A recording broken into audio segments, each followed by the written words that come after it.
Today we have the 2022 Tesla Model Y.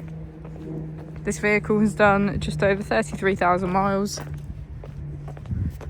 It has an automatic transmission and a fully electric motor.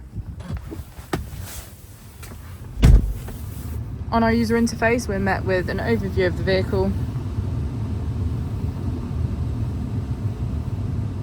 This allows us to open the bonnet, charging port, or boot, all from within inside the car.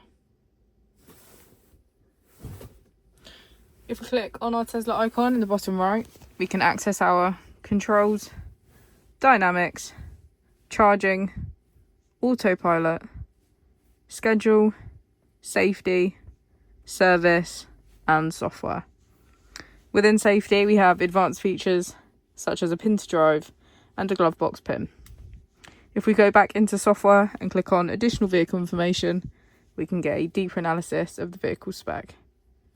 The Model Y comes with a 360 degrees camera, and with that you can access your climate control.